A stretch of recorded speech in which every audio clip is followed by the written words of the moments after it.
Los pueblos indígenas tienen la característica principal que dependen fundamentalmente de un territorio.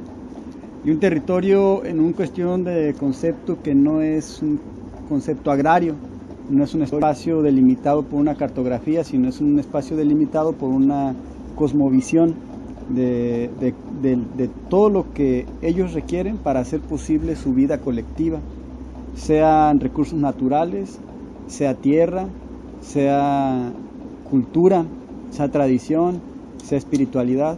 Y en todo eso hacen un concepto de territorio que no está en los conceptos tradicionales ni agrarios. Históricamente la lucha de los pueblos entonces ha sido por eso, por sus territorios. Entonces la defensa de la cultura es una defensa territorial. La defensa del agua, que aunque a veces no nazca entre sus territorios agrarios, es parte de su territorio. Actualmente nos enfrentamos a que el capitalismo mundial, el capitalismo nacional, el capitalismo burgués clásico de los territorios representado por los caciques, por empresas locales y luego que se hacen empresas nacionales, empresas internacionales, se enfrentan a una realidad global que es un colapso de patrones ambientales, sociales y políticos creados por el mismo sistema de explotación, de represión, de desprecio que es el sistema capitalista. O sea, es decir, hay una crisis estructural mundial que hace que entonces los sistemas de producción necesiten forzosamente los recursos naturales, las culturas, las tierras que tienen los pueblos originarios. Entonces, cuando los territorios de los pueblos originarios se sobreponen a los territorios capitalistas, territorios maquiladores o definidos por planes de ordenamiento territoriales, reservas ecológicas, proyectos turísticos, se enfrentan a que el capitalismo, su forma de adueñarse de los territorios, se vuelve una sola con las formas más violentas y descaradas para apropiarse de ellos. Pero pasa exactamente lo mismo con los megaproyectos mineros, los megaproyectos turísticos, los megaproyectos de explotación y privatización de agua, los megaproyectos agroindustriales. Y luego resulta que todos son lo mismo, todos son lo mismo. Las empresas mineras con lujo de violencia y apoyo de la policía, del ejército, llegan y despojan a los pueblos. Cuando no se pueden, llegan las bandas de narcoparamilitares y no en un saqueo clandestino, porque no es clandestino, lo hacen en plena luz del día y el gobierno les construye carreteras, sacan trailers llenos de materiales para procesarlos en algún lugar y exportarlos. Pasa lo mismo con las maderas preciosas.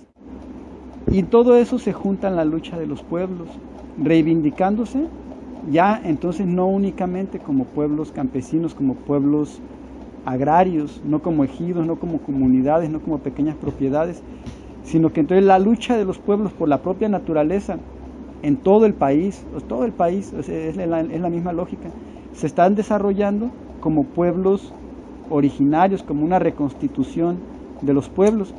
Entonces, desde el surgimiento del Congreso Nacional Indígena, su lema fue por la reconstitución integral de nuestros pueblos.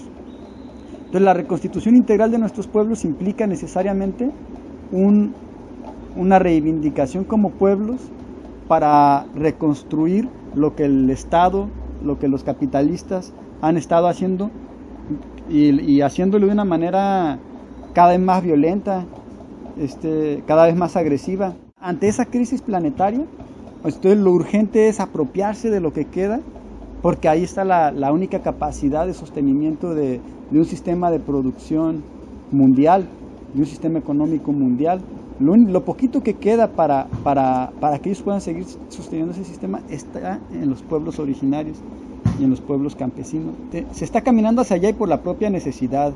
O sea, las mismas situaciones han ido obligando a afinar esas definiciones que desde un principio, pues la expresión más clara ha sido los planteamientos hechos por el Ejército Zapatista de Liberación Nacional desde el levantamiento del 94, pero también cómo fue madurando también esa misma visión política en el hecho de caminar con los pueblos originarios y no solo, sino también con un asunto que implica a la sociedad civil completa.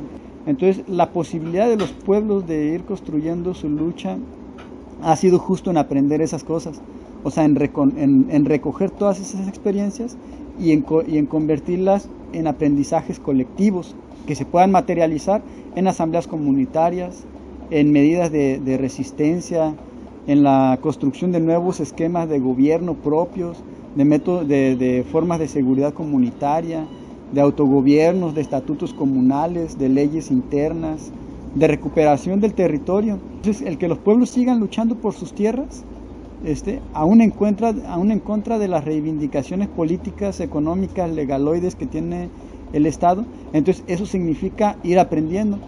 Entonces, yo creo el único espacio que recoge esas formas de aprendizaje y las convierte en criterios que se están aplicando en muchos lugares del país es el Congreso Nacional Indígena.